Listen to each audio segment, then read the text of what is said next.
দর্শক দেশ এবং দেশের বাইরে থেকে যারা এই মুহূর্তে আমাদের সাথে যুক্ত হয়েছেন, চোখ রাখছেন চ্যানেল আইতে, দেখছেন channel I round table power by NRB bank PLC. আপনাদের সাথে আছি আমি সামন্তা। দর্শক, আজকে আমরা কথা বলবো আসলে দেশের সার্বিক যে পরিস্থিতি, আমরা সবসময় আসলে বর্তমান পরিস্থিতি নিয়েই কথা বলি। পিপলস লিজিং সহ 6টি নন ব্যাংকিং আর্থিক প্রতিষ্ঠানে আটকে আছে 2000-এরও বেশি পরিবারের টাকা, এবং এমন একটি ঘটনা ঘটেছে যেখানে একজন মৃত্যুবরণ করেছেন, কিন্তু চিকিৎসার জন্য তার নিজের টাকা তিনি ব্যাংক থেকে তুলতে পারেননি, চিকিৎসার কাজে লাগাতে পারেননি। এবং এছাড়াও হামের যে প্রাদুর্ভাবের কথা আমরা শুনছিলাম, হামে শিশুরা মৃত্যুবরণ করছে এবং হামের যে কিট সেটি কেনার টাকা সরকারের কাছে নেই। রাস্তার জ্বালানি বা তেল সংকটের কথা তো না বললেই নয়। এই সব কিছু নিয়ে আমরা আসলে কথা বলবো, কোন দিকে যাচ্ছে দেশ। আমাদের সাথে 3 জন গুরুত্বপূর্ণ অতিথি আছেন, পরিচয় করাবো। আছেন আব্দুল নূর তুষার, গণমাধ্যম ব্যক্তিত্ব। আছেন Mohammad Mansur Helal, director technical paradise group. এবং আছেন মিসেস আক্তারি বেগম রত্না। আব্দুল নূর তুষারের কাছে শুরুতে যাই। একজন জনস্বাস্থ্য বিশেষজ্ঞ হিসেবে আপনি হাম পরীক্ষার কিটের মতো বেসিক জিনিস দেশে নেই, এবং সেটি আসলে স্বয়ং প্রধানমন্ত্রীকে সংসদে বলতে হচ্ছে, এই ব্যাপারটাকে কিভাবে বিশ্লেষণ করছেন, কোন সূচকে মাপবেন? কিটের যে চাহিদা সেটা তো কম ছিল সবসময়, কেননা বাংলাদেশে তো এত হাম হতো না। তাই হাম পরীক্ষার কিট যারা আমদানি করেন তারা সেই হিসেবে কিট আমদানি করবেন, এটাই তো স্বাভাবিক। ফলে কিট যে নেই এটা কিন্তু অস্বাভাবিক ব্যাপার না, বরং এটাই হওয়ার কথা। এত হাম তো একসঙ্গে হয় না কখনো বাংলাদেশে। এবং আমরা যদি অতিরিক্ত কিট আনি তাহলে সেটার এক্সপায়ারি ডেট আছে, সেটা নষ্ট হয়ে যাবে, অপচয় হবে। বিদেশি মুদ্রা দিয়ে আমরা যা কিছু আমদানি করি এটা আমাদেরকে খুব হিসাব করে আনতে হয় যাতে নষ্ট না হয়। তো সেই কারণে হামের কিট নাই, এটার জন্য যতটা না সমালোচনা, তার চেয়ে বেশি সমালোচনা করার কথা হামের টিকা কেন দেওয়া হয় নাই। হামের টিকা ঠিক সময় মতো না দেওয়ার কারণে আজকে হামের প্রাদুর্ভাব এইভাবে আমাদেরকে ক্ষতিগ্রস্ত করেছে। এবং এটি করেছেন হচ্ছে এই অন্তর্বর্তী সরকারের যিনি স্বাস্থ্য উপদেষ্টা ছিলেন তিনি, তার নেতৃত্বে যে টিম, এবং অন্তর্বর্তী সরকার নিজে। কারণ তারা এইচপিএনএসপি প্রকল্প নামে যে প্রকল্পটি ছিল, যেটাকে সেক্টর প্ল্যান বলে, এটাকে তারা রিনিউ করেন নাই। কিন্তু এটা রিনিউ না করলেও অসুবিধা হতো না যদি তারা যেভাবে হামের টিকা এবং অন্যান্য স্বাস্থ্য প্রকল্পগুলিকে চালু রাখবেন সেটা যদি তারা রাখতে পারতেন, কিন্তু তারা সেটা করেন নাই। এটা বন্ধ একসময় না একসময় হবে এইচপিএনএসপি, কিন্তু এটা বন্ধ করার যে ফেজ ওয়াইজ ধাপে ধাপে যে প্রক্রিয়া সেটা অনুসরণও তারা করেন নাই। এবং না করে তারা এমনভাবে এটাকে বন্ধ করেছেন যে শুধু হামের টিকা বলে কথা না, এই এইচপিএনএসপির অধীনে অনেকগুলি ওপি মানে কতগুলি কাজ আছে আর কি, অপারেশন চলে। এই কাজগুলি সবগুলি ক্ষতিগ্রস্ত হয়েছে। যক্ষা, ম্যালেরিয়া, কালাজ্বর, তারপরে হাইপার টেনশন, হৃদরোগ, এরকম অনেক অসুখ আছে যেগুলির ঔষধ সরকার বিতরণ করে। প্রায় সকল ধরনের টিকা প্রদান ক্ষতিগ্রস্ত হয়েছে। এবং এইটার সাথে সাথে রেবিস, জলাতঙ্কের যে ভ্যাকসিন, সেটা বাজার থেকে উধাও হয়ে গিয়েছে, কারণ সময় মতো আসে নাই। এবং এইটা হওয়ার কারণে, এবং সাপের বিষ যে সর্প দংশন করলে যে অ্যান্টিভেনম ব্যবহার করা হয় সেটাও বাজারে সংকট দেখা দিয়েছে।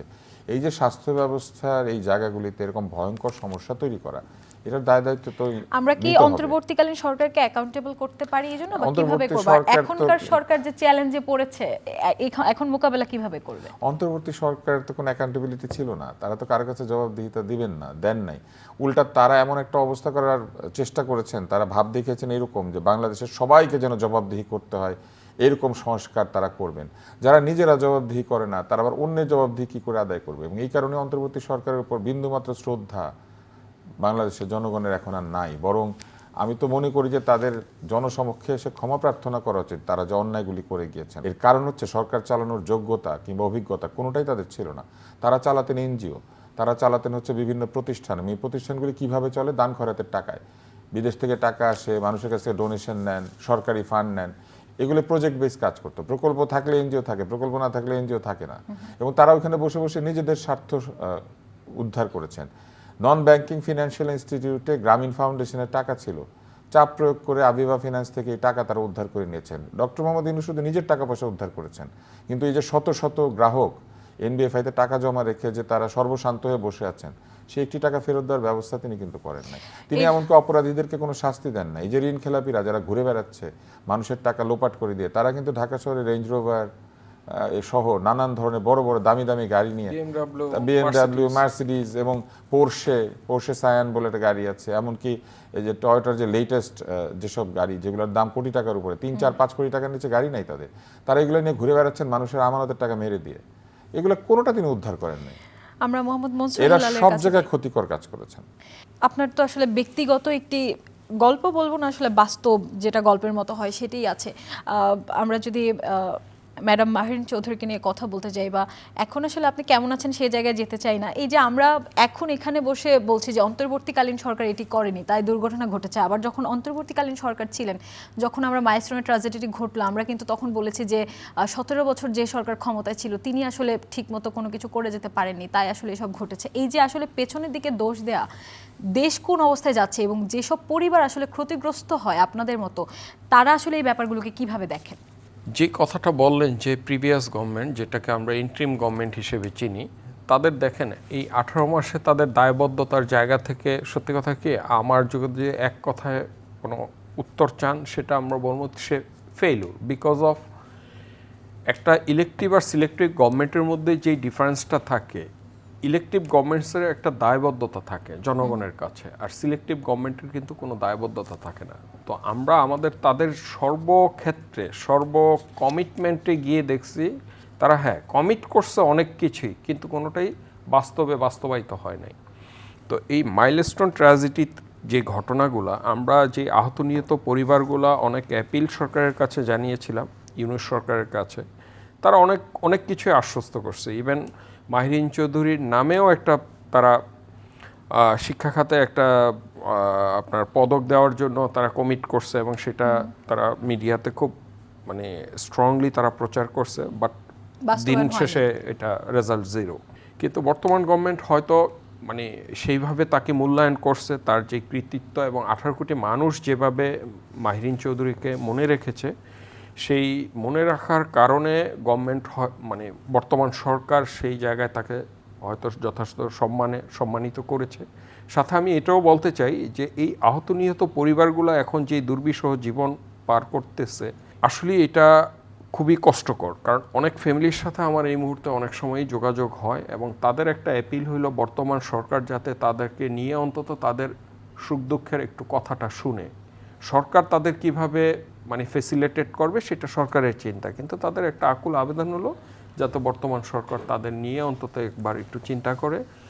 আর যেই জিনিসটার কথা বললেন যে এই যে বিমান দুর্ঘটনা, এখন দেখেন আমাদের দেশের যেই আমরা যতটুকু জানি বা এই দুর্ঘটনা ঘটার পরে যতটুকু জানতে পারছি, যে প্রত্যেকটা এই ধরনের এয়ারক্রাফটগুলোর একটা ইন্স্যুরেন্স থাকে, কিন্তু আমাদের এই এয়ারক্রাফটের কোনো ইন্স্যুরেন্স ছিল না। পরবর্তীতে তারা যেই মানে এই ইনভেস্টিগেশন যে টিম তৈরি করছে, সেই টিম তৈরি করে কি করলো, একটা মৃত ব্যক্তির নামে দায়টা চাপিয়ে দিল।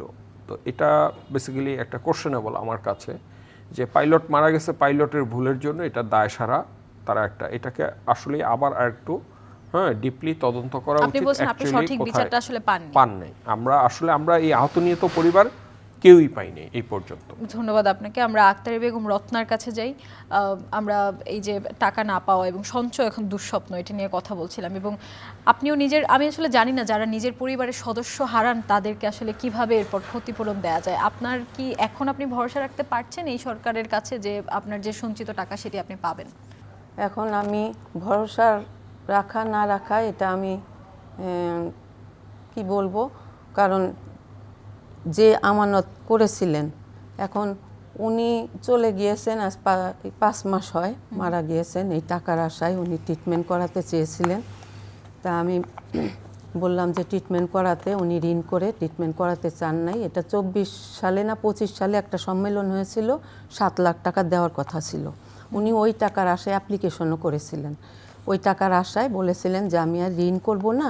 তা মেয়েকেও বিয়ে দিতে পারি নাই, তারপরে ওর অনুষ্ঠানও করতে পারিনি, থাক এই টাকাটা আসুক। তারপরে এখন উনি ফুসফুসের ইনফেকশন, তারপরে ডায়াবেটিক্স, তারপরে উনি হার্ট অ্যাটাক করে মারা গেলেন। এই টাকা করে প্রতি মাসে উনি বলতেন যে দেখি, আশা করি এই টাকাটা পাবো, বুঝছেন। এখন আমি অনাশা আমি কোনো কিছু বুঝি না। এটা এখন আমি যখন হাতে পাবো তখন হয়তো বা আমি মনে করব আমার হাজব্যান্ড সামনে এসে দাঁড়িয়েছে, আমি তাকে বলতে পেরেছি তোমার টাকাটা পেলাম, কিন্তু তোমাকে আমি ঠিক সময় না পেয়ে, তো যদি পেতাম তাহলে তোমাকে আমি ট্রিটমেন্ট করে বোধহয় বাঁচিয়ে রাখতে পারতাম। এবং আসলে টাকা তো এখন পেয়েও আপনাদের ক্ষতি কতটুকু পূরণ হবে না, আমাদের ক্ষতিপূরণ হবে না আপা, যেমন যে চাওয়ার চলে গিয়েছে, আমার আজীবন যতদিন আমি বেঁচে থাকবো এটা আমাকে ধুকে ধুকে আমাকে শেষ করে দিবে আপা। আব্দুল নূর তুষার, আমরা দুজনের আসলে খুবই ব্যক্তিগত পর্যায়ের গল্প শুনলাম। আমার আসলে কিছু বলার নেই। এই যে যেসব পরিবারগুলো তাদের প্রিয়জন বা একজন মানুষের মৃত্যু, আমরা কিন্তু এই যে কয়েক বছর ধরে, অন্তত আমার বড় হওয়ার পর থেকে এত অ্যাক্সিডেন্ট দেখছি যেটা নিজে ইচ্ছে করে মারা যাচ্ছে না বা বয়সের কারণে মারা যাচ্ছে না। দেশের রাস্তাঘাটে বিভিন্ন জায়গায় একের পর এক অ্যাক্সিডেন্টের ঘটনা ঘটছে। এগুলোকে তো আসলে আমরা মারা যাচ্ছে বলতে পারি না, খুন বলতে হবে। তো রাষ্ট্র আসলে এই ব্যাপারটাকে কিভাবে দেখে, বা কোনো সরকারই কি এসে এই ব্যাপারে দায়িত্ব গ্রহণ করতে চায় না? আমাদের এখানে আসলে মৃত্যুকে খুব সহজভাবে নেয়ার একটা অভ্যাস তৈরি হয়েছে। অবহেলার জন্য কর্তব্যে, দায়িত্বে, নিরাপত্তায় কিংবা সিদ্ধান্তের কারণে যদি কারো মৃত্যু হয়, এই মৃত্যুটাকে ঠিক হত্যা বলে আমরা মনে করি না। আমরা বলি যে এটা হওয়ার কথা ছিল, এটা দৈব দুর্বিপাক, কিন্তু বিষয়টি তো তা নয়। যেমন তারেক মাসুদ এবং তার সঙ্গীরা যখন দুর্ঘটনায় আক্রান্ত হলেন, তারপরে বলা হলো, যেটা সত্যিই ঠিক, যে এই ঢাকা রিচা রোডে অনেকগুলি বিপজ্জনক বাঁক আছে, এই বাঁকগুলি সোজা করে দিলে এই দুর্ঘটনা অনেক কমে যায়। কিন্তু এই কাজটা না করে তারা কি করেছিলেন জানেন? শুরুতে তারা ওইখানে কতগুলি সাইনবোর্ড দিয়েছিলেন, সামনে বিপজ্জনক বাঁক, আস্তে চালান। অথচ আমাদের ড্রাইভারদের লেখাপড়ার যে যোগ্যতা, তারা কি গতিতে যানবাহন যখন চলে তারা এটা পড়তে পারে? আর পড়লে কি তারা তখন গতি কমায়? তাদের শিক্ষাগত যোগ্যতা কিংবা ট্রেনিং বা অন্য কিছু কি সেই পর্যায়ে রয়েছে? নাই। কিন্তু তাহলে কাদের পড়ার জন্য এগুলো দিয়ে রেখেছিলেন? এই যে অন্যায়, এই যে এইভাবে যে নিরাপত্তাকে অবহেলা করা, এই অবহেলার জন্য যখন একটি প্রাণ ঝরে যায়, ওই একটি প্রাণ কিন্তু শুধু একটি প্রাণ না।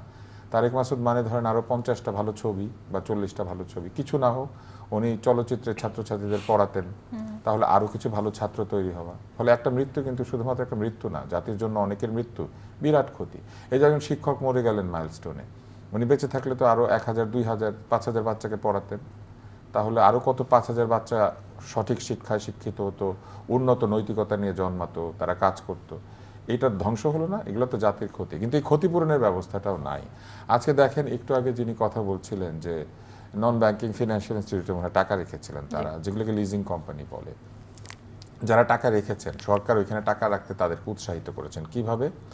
যখন আওয়ামী লীগ সরকারের সময় এই একটা আইন করা হলো, মানে পারমিশন দেওয়া হলো যে সরকারি ব্যাংক এই ধরনের প্রতিষ্ঠানে টাকা রাখতে পারবে, তাতে করে আমানতকারীরা কি মনে করলো যে সরকার নিজের টাকা যার কাছে রাখে নিশ্চয়ই সেই জায়গা নিরাপদ, তাহলে সেখানে তারা টাকা রাখলো।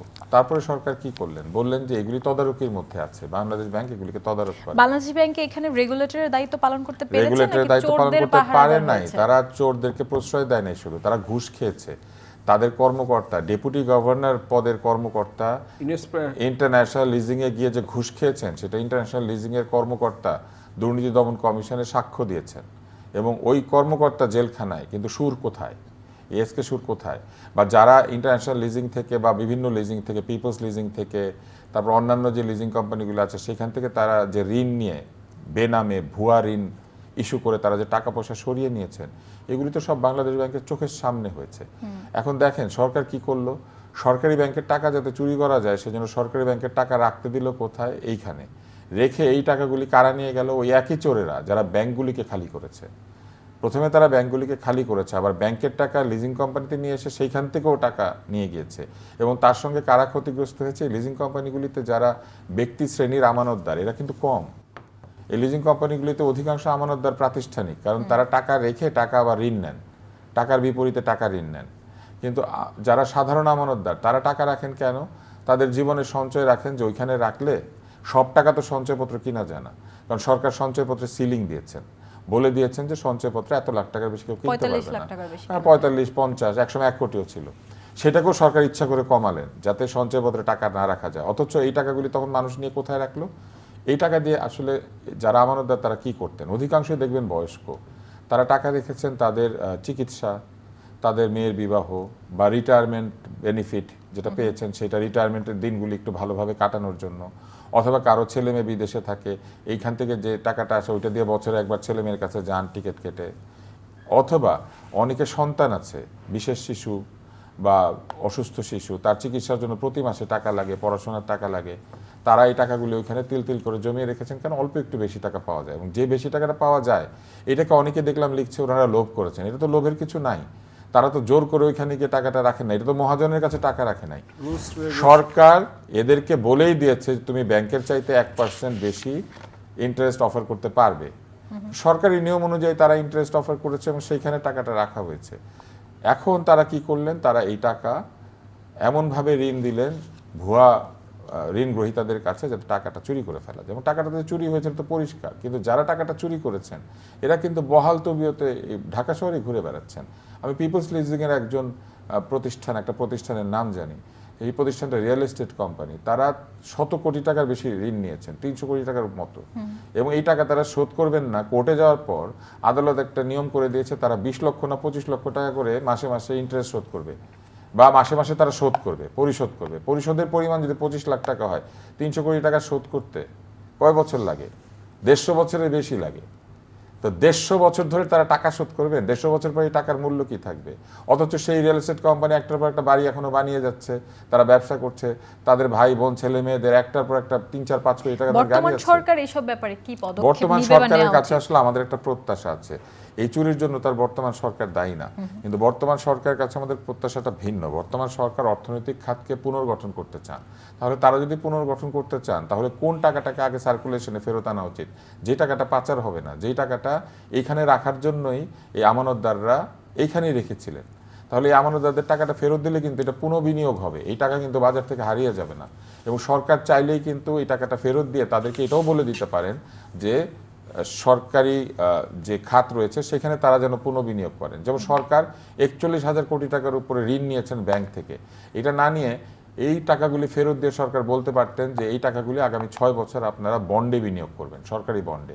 তাহলে এই টাকাটা সরকার দিয়ে আবার সরকারই নিয়ে নিতে পারত, নিয়ে এটা ব্যবহার করত এবং করে একটা নির্দিষ্ট অঙ্কের প্রফিট এদেরকে দিত। কারণ এরা তো প্রফিটের জন্যই টাকাটা ওইখানে রেখেছিলেন, মান্থলি প্রফিট, ইয়ারলি প্রফিট, এটা নিয়ে তারা চলতেন। তাহলে সরকার কিন্তু এই মুহূর্তে টাকাটা পুরোটাই ফেরত দিয়ে এই টাকাটা আবার সরকারই নিয়ে রেখে দিতে পারেন 5 বছরের জন্য, নিয়ে তারপরে তাদেরকে। বিশ্বাসের জায়গাটা কতটুকু থাকবে? কিন্তু এইখানে একটা বড় জায়গা যেটা তৈরি হয়েছে, এইভাবে টাকা হারিয়ে যাওয়ার ফলে ব্যাংকিং এবং লিজিং প্রতিষ্ঠানগুলির উপরে মানুষের আস্থা চলে গেছে, এবং এই আস্থাহীনতার কারণে মানুষ কি করবে, মানুষ এইসব জায়গাতে টাকা রাখবে না, না রাখলে এই টাকাগুলি সার্কুলেশনে ব্যবহৃত হবে না এবং মানুষ কিন্তু শেষ পর্যন্ত লাভের জায়গা খুঁজবে। তাহলে এই সুযোগটা কারা নিবে? এই সুযোগটা নিবে মহাজনেরা। এই সুযোগটা নিবে, আপনি নিশ্চয়ই জানেন, বাংলাদেশের বিভিন্ন জায়গাতে লাখে 2,000 লাখে 3,000 টাকা দিয়ে টাকা ধার হয়, এবং এই টাকাগুলি শেষ পর্যন্ত যারা বিনিয়োগ করেছিলেন এইখানে তারা তো পাবেনই না, উল্টো যারা এখন এইসব প্রতিষ্ঠানে টাকা রাখতেন তারাও এখানে টাকা না রেখে এই টাকা তারা ওই রকম জায়গাতে খাটাতে শুরু করবেন। প্রচুর ফিনান্সিয়াল স্ক্যাম হবে। আমরা আসলে ব্যাকওয়ার্ডে যাচ্ছি শুধু জাতি হিসেবে। না, ব্যাকওয়ার্ডে যাচ্ছি না, আমরা ফরওয়ার্ড লুকিং যদি হই, তাহলে সরকারের এখন যেটা খুব তাড়াতাড়ি করা দরকার, ব্যক্তি শ্রেণীর আমানতদারদের টাকাটা ফেরত দিয়ে দেওয়া উচিত, এবং ফেরত দিয়ে তাদেরকে কিছু শর্ত দিয়ে দেওয়া যেতে পারে, যেমন তারা বন্ড কিনতে পারেন, তারা সঞ্চয়পত্র কিনতে পারেন, তাদের জন্য স্পেশাল কোনো ফান্ড ক্রিয়েট করে ওইখানে টাকাটা রেখে দিয়ে সরকার বলতে পারেন যে এটা আমরা আগামী 5 বছর ব্যবহার ভর্তুকি দেওয়ার করব। মতো অবস্থায় সরকার আছে কিনা? সরকার আসলে কিন্তু ভর্তুকি দিচ্ছেন না। সরকার এরই মধ্যে অন্তর্বর্তী সরকার ভর্তুকি দিয়েছেন। তারা কিন্তু এই যে 5টা ব্যাংক যেগুলোকে মার্জার করতে যাচ্ছিলেন সেইখানে প্রায় 25,000 কোটি টাকার বেশি, আমি শুনেছি 26,000 কোটি টাকা তারা দিয়েছেন, এবং তারা ছাপিয়ে দিয়েছেন টাকাটা। এবং দেওয়ার পরে কি হয়েছে, এই টাকাটা আবারও ব্যাড লোন হয়েছে কিনা এটার কোনো তদারকি হয়েছে? এই টাকাটা কারা পেয়েছে? আমানতদাররা কিন্তু এই টাকাটা ফেরত পান না। আমানতদাররা এখনো ওই মাসে একটা নির্দিষ্ট অঙ্কের টাকা তুলতে পারেন। এতে করে কোথায় ক্ষতি হচ্ছে? এই আমানতদার যারা টাকা রেখেছিলেন এরা হচ্ছেন ক্ষুদ্র ব্যবসায়ী, মধ্যম মানের ব্যবসায়ী, চাকুরিজীবী, অথবা তাদের সঞ্চয় রেখেছেন। এরা কিন্তু এই টাকাটা কাজে লাগিয়ে ব্যবসা করতেন, তাদের ব্যবসা বাণিজ্য ধ্বংস হয়ে যাচ্ছে। এই টাকাটা যদি ফেরত আসে তাহলে কিন্তু এই টাকাটা দিয়ে লোকজন ব্যবসা করবে, সরকার কর আদায় করতে পারবে না এইখান থেকে, বিভিন্ন জায়গাতে তারা ভ্যাট ট্যাক্স পরিশোধ করবে, কেউ আমদানি করবে, কেউ রপ্তানি করবে। এই টাকাটা কিন্তু সার্কুলেশনে এসে কাজে লাগবে। টাকা নিয়ে গিয়েছে কারা? টাকা নিয়ে গিয়েছে সবাই জানে কারা নিয়েছে, আমি নামগুলি বলবো আপনাকে। এই যেসব গ্রুপ টাকা নিয়ে গিয়েছে, এই যে এস আলম, তারপরে সবচেয়ে বড় তো তারা, তারপরে পিকে হালদার, তারপরে হলমার্ক, তারপরে এই যে অন্য যারা সালমানের যে গ্রুপ, তারা টাকা পয়সা এগুলো করেছেন। এরা তো এই টাকা পুনঃবিনিয়োগ করেন নাই, কিন্তু এই ছোট ছোট বিনিয়োগকারীদের টাকা যেটা আটকে গিয়েছে তাদেরকে টাকা ফেরত দিলে কিন্তু তারা বিনিয়োগ করতো। যেমন আমি আপনাকে একটা ছোট্ট ঘটনা বলি। গুলশানে একটা কফি শপ ছিল, এই কফি শপের মালিকের টাকাটা আটকে গিয়েছে। আটকে যাওয়ার ফলে সে বেতন দিতে পারে না, বেতন, কারণ ওইখান থেকে সে একটা টাকা পেতো এই কফি শপের, এবং কিছু টাকা সে প্রফিট করতো, এবং তার তো একটা কফি শপ করার পরে তার 1 বছর 2 বছর লাগে এটা লাভে যেতে, 1 বছর লাগে মিনিমাম। ওই সময়টাতে সে ওই টাকাটা রেখেছিলই হচ্ছে যে এইখান থেকে যে প্রফিটটা আসবে ওইটা দিয়ে আমি ঘাটতিটুকু মোকাবেলা করব। কফি শপটা বন্ধ হয়ে গেছে, তার সব যন্ত্রপাতি বিক্রি করে দিতে হয়েছে, তার একটা রুটির দোকান ছিল, রুটির দোকানটা চালাতে পারছে না, এই লোকটা ফিনান্সিয়ালি টোটালি ডিস্ট্রয়েড হয়ে গেল। কিন্তু যারা ঋণ নিয়েছিল তারা তো দেশে বিদেশে ভালো আছে, তারা তো চুরির টাকা উপভোগ করছে। কিন্তু এই টাকা যদি ফেরত আসতো তাহলে এই টাকা সার্কুলেশনে এসে এই ছোট ছোট পুঁজি বিনিয়োগকারীরা বিনিয়োগ জি করতো। ধন্যবাদ আব্দুল নূর তুষার। আমরা মনসুর হেলালের কাছে যাই। যারা আসলে টাকা লুট করেছে, আমরা যদি আব্দুল নূর তুষারের কথা ধরে বলি, পিকে হালদার বা এস আলম গ্রুপের লোকেরা, তারা তো আসলে ধরাছোঁয়ার বাইরে বা মুক্ত হয়ে যাচ্ছে। তো যেখানে আসলে রাষ্ট্রের লুটেরাদেরকে সুরক্ষা দেওয়া হয়, আইনি সুরক্ষা, সেখানে আমরা কি আশা করতে পারি যে আমরা আমাদের টাকা ফেরত পাবো?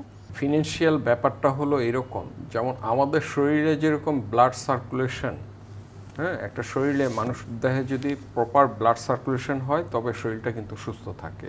ঠিক ইকোনমিক্সের ভাষায় এই অর্থনৈতিক সার্কুলেশন মানে মানি ফ্লোটা যদি প্রপার ডেস্টিনেশনে যদি সার্কুলেট হয় তাইলে কিন্তু দেশের আপামর জনগণ, একজন কৃষক থেকে একেবারে প্রান্তিক একটা লোক থেকে শুরু করে একেবারে হাইলি যারা ইন্ডাস্ট্রিয়ালিস্ট তারা পর্যন্ত সবাই কিন্তু ভালো থাকে। আমরা যেমন দেখি কি একটা উৎসব, যে কোনো উৎসবে, সাপোজ সামনে কুরবানির ঈদ আছে, ধরেন এই যে একটা মানি ফ্লো পুরা দেশের ভিতরে যে সার্কুলেট হবে, এই সার্কুলেট হওয়ার ফলে কি হবে, সবাই কিন্তু বেনিফিটেড হবে, অর্থনীতি কিন্তু একটা ভালো দিকে মুভ করবে। তো এখন এই ক্ষুদ্র মানে কিছু মানে এই কালপিট, মানে খুব যে বেশি লোকজন তা না, মুষ্টিমেয় কিছু এই যে কালপিটরা যে এই যে বড় বড় যে পুকুর চুরিগুলা করে, এর ফলে দেখা যাচ্ছে যে এই সাধারণ আর 98% মানুষ আমরা সাফারার হচ্ছি।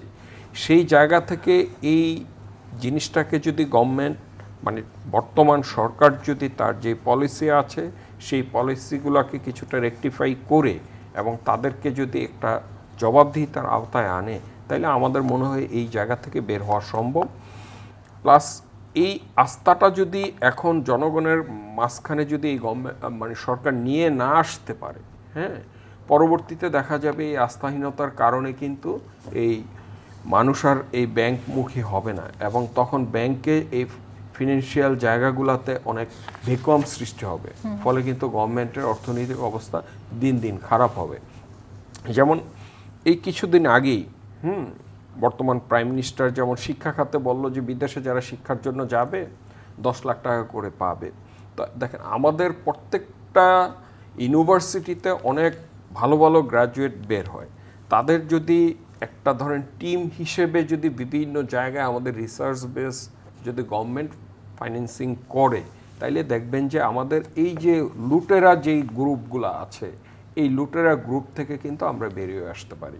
কারণ একজন এন্টারপ্রেনার, নিউ এন্টারপ্রেনার কিন্তু সে তার সর্বোচ্চ দিয়ে তার অর্গানাইজেশনটাকে বাঁচানোর চেষ্টা করবে। আর যারা ধরেন প্রিভিয়াস দেখা যাচ্ছে যে একটা অর্গানাইজেশন তৈরি করছে, একটার পর আরেকটা, আরেকটার পর আরেকটা, সে কিন্তু এক গ্লাস পানি কি 5টা গ্লাসে খালি সার্কুলেট করতেছে আর মানি ইনজেক্ট করে সেখান থেকে মানি সাক করতেছে। সেই জায়গাটাকে এই মানে সরকারের একটা দৃষ্টিতে রাখতে হবে এবং এটাকে একটু বন্ধ করতে হবে। আসলে একদম রুট লেভেল থেকে সবকিছুতেই পরিবর্তন আনতে হবে দেশকে ঠিক করতে হলে।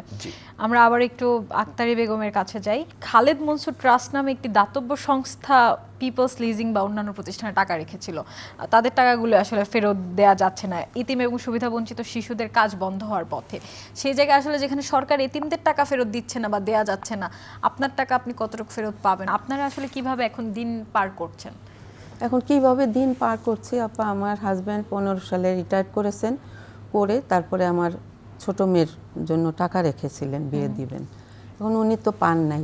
এরপরে মনে করেছেন যে যাই হোক কোনো রকম করে মেয়েকে বিয়ে দিলাম, তো এখন তারপরে তো মানুষ সামনের দিকে আগায়।